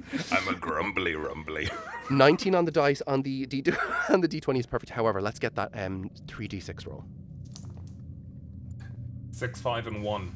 And then Okay, I 12. am... I'm refreshed, so I'm going mind plus 2. So that is 11, 12, 13. 14. It's 14. 14, it's a major success. Let's use your highest dice. I think you're also going to deal 24 points of damage. How does that look as the lightning zaps him? It's going to hurt him, for sure. I honestly think that it will just be like the clouds parting ever so slightly. And be like, oh, is it dissipating? Is it dissipating? No, fuck you. And then quite literally just lightning bolt to the face and skewered through the body. Like, there is no subtlety, there is no dramatic flair. It's like, fuck you, lightning. I think literally that actually blasts one of his cheeks clean off. I think that he exposed bone and dripping, charred pieces of him. That is the end of Wu's turn. Who is next? Strategically, it's not a good idea because I only have a -2 left, but I can't because this is so thematically accurate and it feels so right. So Helga's going to cast at tier 3. Okay, Helga, firstly, you take 6 points of damage from the unkindness of ravens. That's fine. You're awesome. Tier 3. Oh my god, Andrea. We got Annie sing, now we get Andrea sing. Yeah. I know, it's not going to be as good as Annie's. I bet it is. Annie You're wrote awesome. hers. I'm parodying. But Helga hasn't moved, and even when the ravens pecked her, it's nothing. She still is in her, she's connecting these shadows to him in her head and just trying to squeeze them. And as she watches Wu, she sees him struck with the lightning, and she's like, and she realizes what she needs to do. And she looks down at her hands and she just says, I've got rage. It's multiplying. And I've lost all my control from this bullshit you're supplying. Guess what? It's electrifying! And she's gonna try to take Brian's power, Andrea like Parsneau. use Brian's power against him as well. Point of inspiration for Andrea Parsneau. Let's get. Okay. That is fucking incredible. Let's go for your. I think you need to roll exhaustion first, don't you, my friend? The D20. You got this. You got I'm it. so scared of this part. I haven't rolled well all day. I rolled a 2. I'm exhausted. You have inspiration if you wish to spend it. Should I spend that on that, or should I spend that on the 3 dice? Oh, you could spend it for additional damage, yes. Do you wish to? I'm gonna, well, I was, in case I roll bad. If you, yeah, but In you case I could roll also bad on roll a cast. crit on a level 3, which would be devastating. So you can roll your 4d6 if you'd like. Okay, I'm gonna try. Or does anyone else have inspiration that they want to give, potentially? Let's see what happens. Do I have they don't have Do I some have to an give? inspiration? I That's up I to- rolled a 16, which is good because it's -2, but that's okay. That means it's Okay. still 14. Did you roll that on 4 dice? Yes. Amazing. Okay, you're awesome. That is major success. That is 6 -2, but tripled. I wonder. Andrea, the dice that you rolled, the inspiration for, so you can take your lowest dice and re-roll that for inspiration when it comes to because it lets you re-roll a d20, or it lets you use an additional die and re-roll it. So if I was to give her my inspiration, can she use that in her lowest die right now? Because I rolled a thematically- 5, though. It was a 1, and now it's a 5, so I rolled 4 5s. We can treat it. Do you want to give her do you want to give her a re-roll on her exhaustion, Brian? Well, I'm lightning. I am an embodiment of lightning, and she's electrifying. So You're- whatever it needs to be. Hell, yes. Thank you. This is the Yes. synergies of synergies. Yes, it is. Channel me. 10. 10? I think you're still exhausted, my friend. However, Does what it, is, what I is can't the remember. Is total- anything added to it? No, the d20 is just Yep, roll. However, just 10.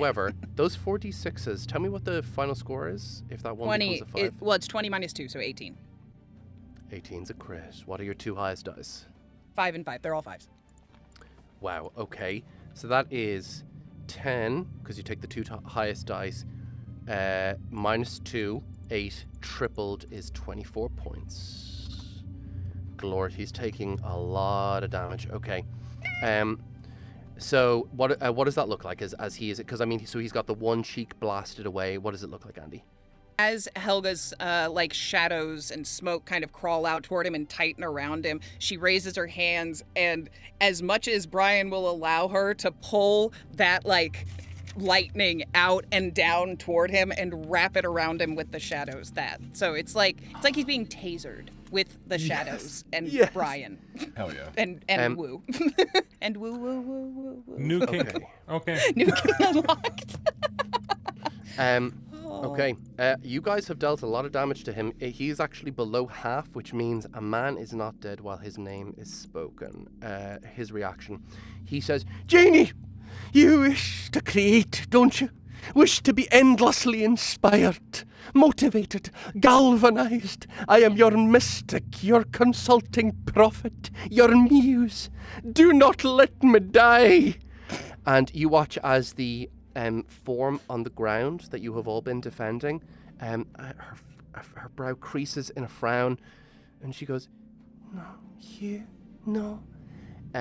Okay, so it is whose next go is it? Who's will going go. next? Oh, Okay, I will go. The unkindness of ravens are now giant ravens, as he is full of power. So instead of 3 damage, you instead take 15 points, Roland. You deal. Okay, so They're 15 dealing much more points. damage. Okay. Yes. What you got? All right.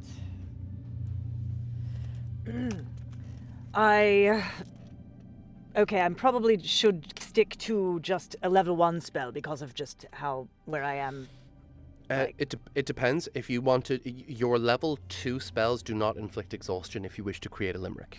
So it's up to you. I have not prepared that one. You're fine, my friend. You're fine, so my friend. I will just do my little couplet. Fuck yeah. All the pain you brought to Jane upon your head will justly rain. So how does that manifest? What does it look like? Well, does Sir Gilbert just fall on him? I take the nightmare that he put inside of my head. I suck it out with my hands, and I call upon the strength of my darling Ernest to help me remove this psychic disgustingness, and I create a ball of it. And I push it forward towards him. That blasts into him. It blasts and he fully staggers back, my friend. Does that end your turn? Oh, have we? Hold on, we haven't rolled out. Wait, do I have I haven't rolled. Oh, sorry, apologies. Yes, excuse me. Let's go for that, Annie, and remember to use your 3d6 and remember to add your skill point to it from either Mind Might or... It's an 8, 4, 3, and a 1, and unfortunately, all I have left is my MOXXI, which is a -2. It's okay, so we take the lowest dice, which is a 1. That's okay. So in this case, as it buffets him back, he is not. He has to use his lowest stat, so he is going to take 1 point of damage. But as he does so, he sneers at you. And with the end of your turn, my friend, that leaves Esmeralda. Esmeralda, as the unkindness of ravens comes towards you, you take 25 points of damage. Well, that's shit. As the ravens peck at you, he says. So that's half my health, yeah. Yes. Oh, not the girls! Not the girls! They peck frantically. Fact. What would you like to do, Esmeralda?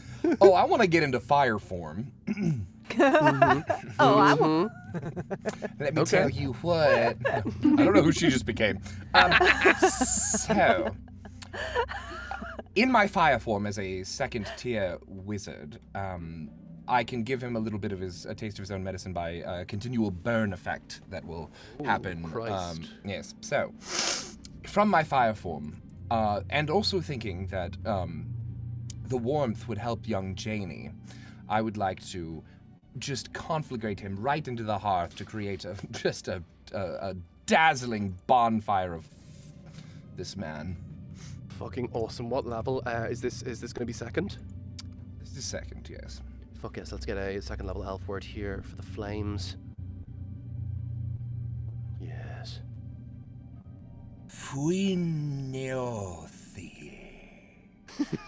It's a good technique. He makes it more ethereal and epic just to give himself that little bit more time.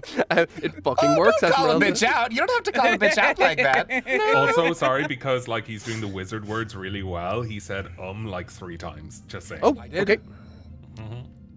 When I said as a narrator, I'm embarrassed. Okay. Ryan, you took 18 points of damage because Brian pointed that out. I wouldn't have noticed.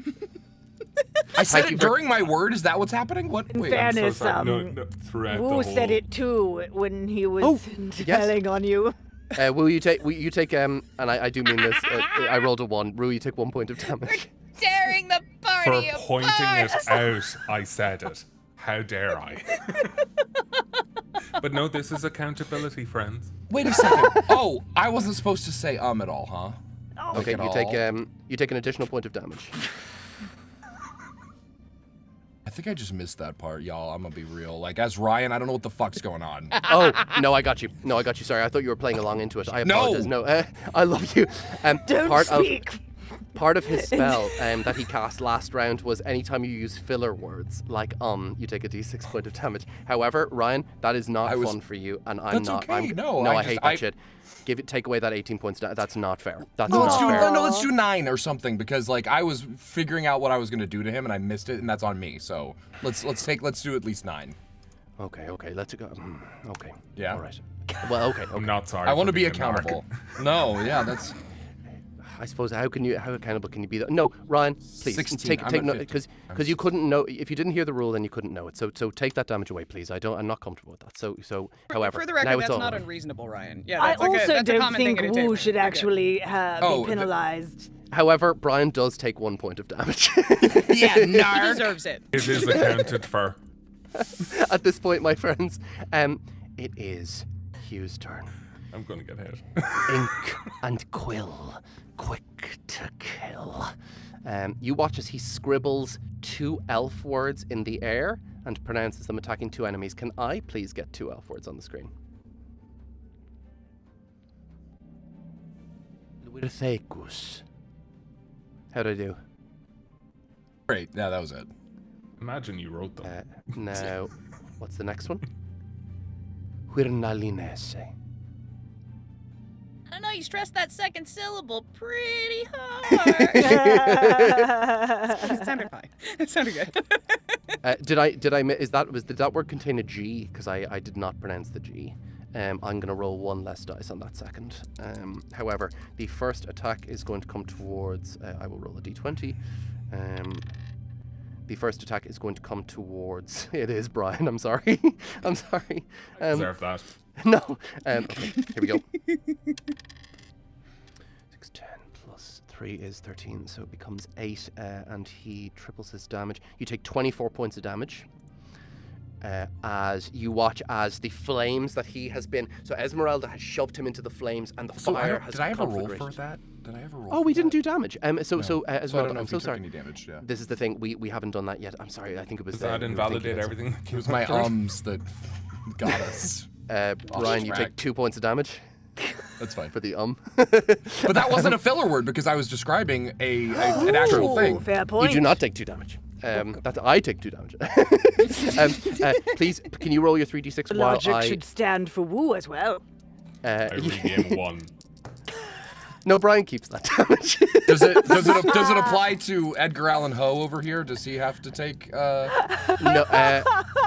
Filler First of all, Ryan, point of inspiration for Edgar Allan Poe. That was amazing. Number 2, no, it doesn't because I'm me. So Yeah, okay. at this point, however, give me that dice roll when you can. And It was 11. he's going to attack you for an 8, which does 3 times 3, which does 9 points of damage to you from the flames. However, he takes and what was the stat you used on that 11? I used my Smite, which is 0, so Excellent. 11 flat because I. What was the already middle used my MOXXI. It was a 3. You're awesome. Okay, I will calculate that now. Yeah, he's not looking great, gang, as the fire conflagrates around him, burning away at him. He is managing to keep intact that same dark flame and shifting sands of the realm, keeping him intact, but he is hurt. As he sends the flames out in great whips and tendrils, seeming almost to be kind of flashes of ink from a strange quill that he has coalesced from his power, he sneers at all of you and says, "You must..." Oh wait, have I frozen on screen? Yes, you have. In a moment But it's of a great, It's yeah. so good. It's In a a very moment- good still.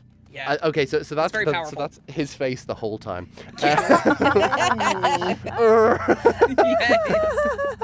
I'm not going to refresh. I'm just going to stay there for a while. If it's still like that in a few.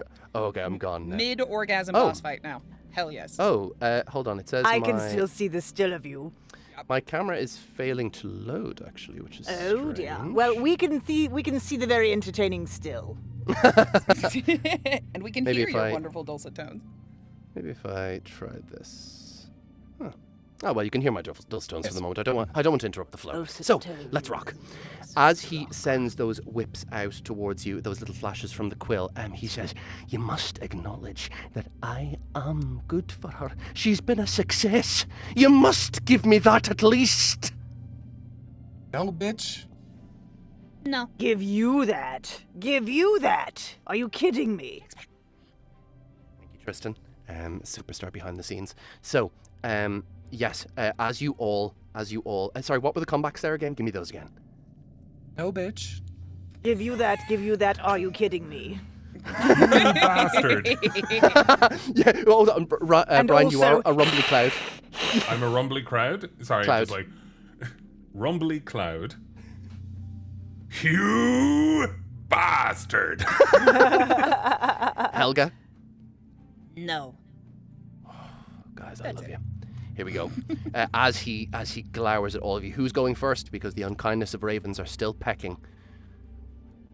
Who's going first? I have mine ready, so I'll go ahead and go. Helga is still in position. She has not fucking moved. She is a statue of rage. So she is going. First things first, Helga. You take 20 points of damage. That's fine. She's gonna look up. I will write that down in a second. I have 7 pages. I have to scroll through each time. She's gonna Careful on look the at. filler words with sis. You just took 2 more. Okay, Andrea, you take 6 more points of damage. That's not fair. I was distracted by Jack. It's completely fair. I'm just whining. I will take 6. 26 in 1 moment. Yes, I got you. She looks at him, and she kind of looks down and back up again, and she says, Genius isn't always what it seems. An omen, a portent, nightmares for dreams. The source now known, so far from home, though sands of black hope still gleams. And she's just going to try to tighten the shadows around him again. Incredible, Andrea Parsneau. Incredible. Give me those 3d6. And add your stat to them, of course. My God. If I could roll a die today! 6 plus 3 minus 1. So 8. Okay. It does nothing. No. It's just what's your lowest dice there? 1. It doesn't. However, he does. He only has his lowest stat left to him, so he is going to take some damage. Oh, also when does he? Just as Jack to Ryan here. The spell that I cast last time should be continually burning him, which takes an additional D1, D6 of damage on each. Oh, its turns. Never mind. Okay, I think it's on his turn, and he's had his turn. Go ahead and roll that d6. Okay. But while Ryan is rolling that, and Ryan, maybe pop that into the chat when you've got it. Who's going next? Can I go? Wu, you take 10 points of damage. Oh, thank God. Why? Are you low? I thought it was going up, as in with more increments, I'm rolling and I was like, I'd be dead if it I'm did. rolling a d6 and timesing it by 5. This guy's powerful. Gotcha. So, first thing is that I'm no longer a cloud. You are no longer a cloud. Wonderful. I'd like to roll on the odd table again. Okay, roll me a d30. So, sorry. I'm allowed to re-roll it. Okay. So, 29. So, for the next round of combat, everyone speaks like Christopher Walken. That's it. Yeah. No other benefit? Absolutely not. Oh yeah, sorry. Hold on. You do have the influence of Jeff's character Bert, Montgomery Kidney. So at this point, I might retcon that. We'll see. You can. Oh, you go. There is a better one. Would you like the better one? Yes. Okay. A unicorn appears and becomes your ally. So the unicorn comes striding in out of the black desert. And its magnificent mane of rainbow twinkles flashes behind it, so and it whickers and looks towards your enemy balefully, and then looks towards you, Wu, and says, "How you doing?" Shadowfax, you called. Name's Twinklehuff. Twinklehuff. I come to your aid. How can I help? Impale that fucker with your horn. Yes. You got it, boss. Charges towards you, goes, "What the fuck?" And he's skewered by. Okay, and Brian, roll 3d6 points of damage. There's no save for this. He just takes 3d6. 3, 5, and 1, and 0. So it is 11. 11 points. Twinklehoof skewers Hugh and lifts him out of the fire and just starts whacking him up and down on the ground before throwing him towards your group, rolling. He's still on fire. He's rolling towards you. And Twinklehoof goes, I'm so beautiful. Not a single odd thing about you, my friend. Oh, thanks. And he says, hop on my back. I'm not even going to question that. I get in his back. Okay, you immediately heal 10 hit points. That's for my friends. Twinklehoof activate. At this point, it's who's going next? So no one has to speak like Christopher Walken, by the way, for the rest of the round. That's gone. It's not a thing. You can. It just has no contextual cue. Who's up next? Hugh is looking very bad off. I'll go. A quick little team huddle here. Yes. It seemed like when we talked about killing Hugh and he tried to talk to her, that she was like, no, Hugh, no. Like, do we want to try to preserve his life at all and try to reform him a bit or just kill him? You think that I can just look, Esmeralda. I can tell you this because you guys have come to the correct conclusion about this monster of a man. Okay, cool, good. That's her trauma talking. That is not her talking. She is much bigger than this man. She is much more than this man. You can fuck him up, frankly. Okay, here we go. Oh yes, and I will take the damage that you have done. What was it? Okay. Sorry, is it, who's going next? I'll go. Roland, 5 points of damage for you. 5 points of damage, all right.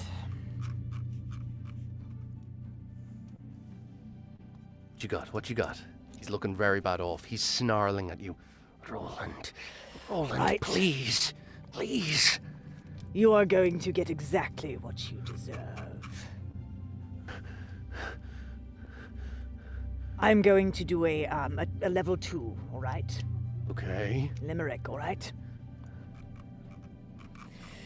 You made your own deal with the devil, and as liberty always ends level, the pendulum swings. Now your wretched dreams will be the joy in which we revel. Go ahead and roll 3d6, my friend. Depending on how much damage you do here, you could finish him off, but we'll see. 5, a 6, and a 1. That's 12. What stat are you adding to it? I'm going to add my MOXXI +2. Mind +2. That makes it a major success. So the highest was a 6 there, was it? The highest was a 6. 8 times 2 is 16. With 14 remaining hit points, Roland, how would you like to destroy Hugh? Make it as dramatic as you like, Annie. Have fun with it. All right. No, please. I have so much to do for my Janie. With my darling Ernest Cordwainer's spirit at my right, and my precious Sir Gilbert at my left, I hold the phantom hand and the sweet little fleshy paw, and together we look on as this waste of skin begins to be pecked by ravens from all directions. All of the huge ravens and the small ravens, and we watch the blood just pour from his entire being as he's just pecked straight through the sinew and the muscles, all the way to the bone. They don't even stop at the bone as the blood pours from him, just coating the floor. They begin to eat and crunch the bones, and you can hear the beaks just crunching and crunching and crunching the bones until there's absolutely nothing left. With that, you are all whisked from this dreamscape, brought back to the side of Janie, who is fast asleep, being tended. She has literally fallen unconscious, asleep, being tended by Beaufort, Beaufort holding her hand. Beaufort holding, holding her hand. He does have wind. We established at the start of the session. That's storytelling, baby. He's patting her hand, and as you all come back into the room, the rain outside of Hugh's window replaced by the snow outside of Janie's. That coldness that seems to permeate the entire room fills with a sense of warmth in each of you as Janie comes to. And she looks... I think the first person that she would see is Helga. And she said... the strangest dream. What's happened to me? Helga walks forward to her, and she takes both of her hands in Helga's, and she says, We've thrown our bolts, our balls of flame, our gauntlet thrown in your name. Now we've returned. So much have we learned. Dreams or no, your genius, the same. And I'm going to try to show her what happened and convey what happened mentally. No need to roll, Andrea. She looks into your eyes. She looks at all of you. And a look comes into her eyes of such exquisite steel and strength as to cow the heart of an army. And she looks at you and she says, I am going to write you the greatest play as has ever been written.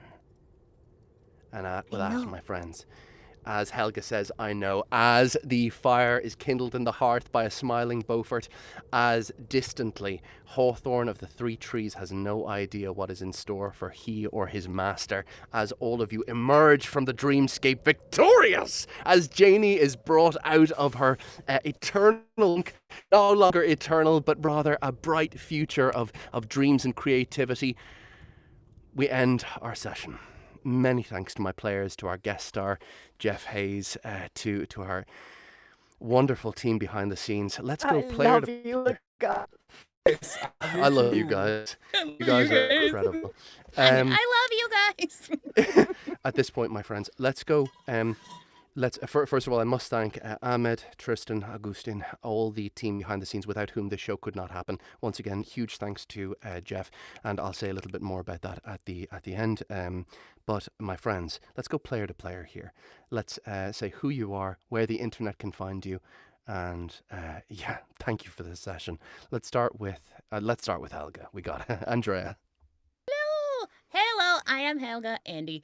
Hi, I'm Andrea Parsneau. You can find me over on discord.gg/Andrea Parsneau almost every day narrating, and I narrate a bunch of stuff, and I really enjoy it, and I'm in LitRPG. That's the best place to find me either way, so that's where to check me out. Such a superstar. Thank you, Andy. Thank you for this session. Okay, sorry, feeling a lot of things. Annie, where can people find you? What are you working on? Right. I am wrapping up Time God Warlock, which I'm so loving. I just love Shammy Stovall's writing. I feel so happy to be narrating this series. It's going to be out before LitRPG Con, where I will be. Follow my band on Instagram, Rubyland, and listen to our single, Burning Bush. You're the best, Annie. Thank you for this session. That song. Oh my God. Anyway, yes, thank you, Annie. Ryan Reid, ladies and gentlemen. Hi, everyone. I'm Ryan H. Reid, and I work at Soundbooth Theater. And right now I'm currently working on a really fun project called Rickshaw Riot, which is also going to be coming out right before LitRPG Con. And I get to play just the most snarky dick in the world, which I know is a stretch. I know everyone is really surprised that I would be cast in such a role, but I think you're all going to really enjoy it. Thank you so much, Ryan. Thank you for Esmeralda, for her flaming titties, and for and for her heartfelt stuff this session as well. You balanced that beautifully, as always. Brian, round us out on the beautiful cast. I'm always so surprised when everyone goes back to their normal voice. And I'm like, oh yeah, that's what you all sound like. But I'm Brian, Quest Academy. Yes, sir. Say that like it's a disappointment. Yeah. It's an achievement, damn it. Sorry, may I just say that, like, I am on book 7. I'm still in year 1 of a 3-year degree. I'll be doing this till book 21 or 24, and I've calculated that's going to be another 9 years from now, so I can't be like, like, let's go. I'm going to be in my mid-fucking 40s writing Quest Academy. And then everyone's going to be like, well, you already were. after they Nothing graduate. wrong. There's nothing wrong with being in your mid-40s, okay? Yeah. And Brian. Ages 2. Brian, So many things just happened. 5 points of damage. Also, I'm down. Brian, yeah, I'm down. Brian, thank you for your ingenious role playing as always. The games would not be the same. Sorry, without I deprived everyone of Christopher Walken.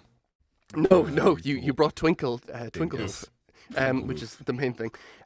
Ladies and gentlemen, our guest star for today was the one and only Jeff Hayes.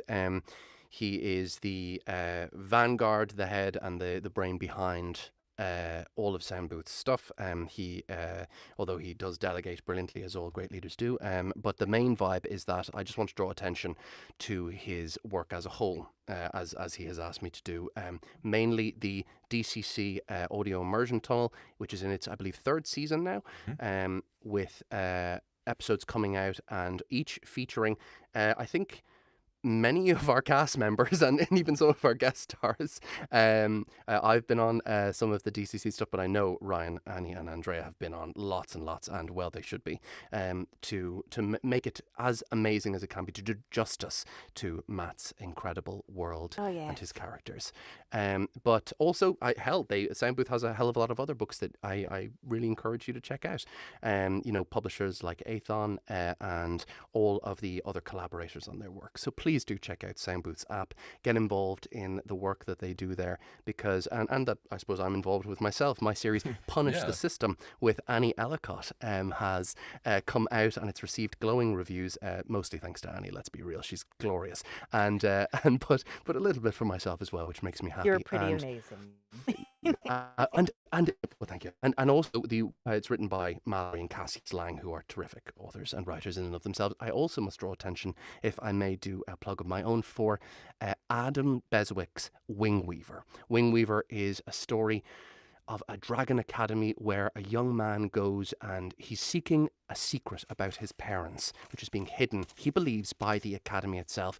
He bonds with dragon with broken wing, and their bond is the most magnificently beautiful story, and I had such fun, and it compelled me a great deal reading that story and narrating it. And Wingweaver is out there in the world. Actually, poor Adam Beswick has broken his elbow, so he's kind of having a bit of, shall we say... trouble. Yeah, exactly, wing trouble. A certain amount of coordination with his dragon Naira, the poor fellow. So I wish him a speedy recovery, and for as many people as possible to listen and read Wingweaver, because it really is special. I'm Jack Fields. I've been your game master. Once thank you to our guest star, to the entire cast. Before we finish up, Jack, I think it's only right that you humanize your savior and leader in Soundbooth Theater, Jeff Hayes. I believe people need to know what he sneezes like. Could you do a rendition, or at least explain to the audience? I sure wish we had a recording of that. The inhumanity. Right before we all I started, think everyone. It makes sense. So look, Yeah. I've Jeff up here, and I have spoken kindly about him and really big to him up here. Nothing is bigger than the sound he made when he sneezed before the stream. Truly, it was tectonic. It sounded like something happening to a tribe of geese, or perhaps maybe a kind of what an earthquake would sound like if it was combined with like a whoopee cushion and the nightmare of a goat. Repetente getting castrated. Yeah. It was high pitched and also full body. It wrenched him to the side. His he really ended a lot of our hopes and dreams with that one. Because we thought he could do no wrong, but no, he's capable of great flaw. Mostly sneezes, but It was. I'm happy true. now. Thank you. Yeah, of course. And now that the Brian takedown segment has been done, Yep, all done. my friends, thank you for tuning into another episode of Hexperts. We have one last session of this season, and our guest is going to be the one and only. We were going to have a particular guest, but that's changed. We're going to have a very performative guest to come to us next. That's an interesting one, and I can tell you who it is. It's going to be Gary Furlong. So Gary is going to be joining us. So Gary, we had a few scheduling conflicts, but Gary, in his beauteous kindness and his endless talent, has agreed to lend those talents to us for That's Hexperts. going to be a good one. Exactly. It's gonna be a good one. I'm so grateful, and you're not going to want to miss it, Irish, folks. 3 American. This Three is Irish, gonna 3 be fun. American. Yes, we have parity. A fight to the death. Players, this session was full of tough themes, and you, my players, this session was full of tough themes. You were incredible throughout it, and thank you for being that way. Audience, thank you for being with us for this session, this season. Looking forward to seeing you at the finale next week on May the 15th. Farewell, and may your spells be spellcast. Let's go. Bye. Farewell.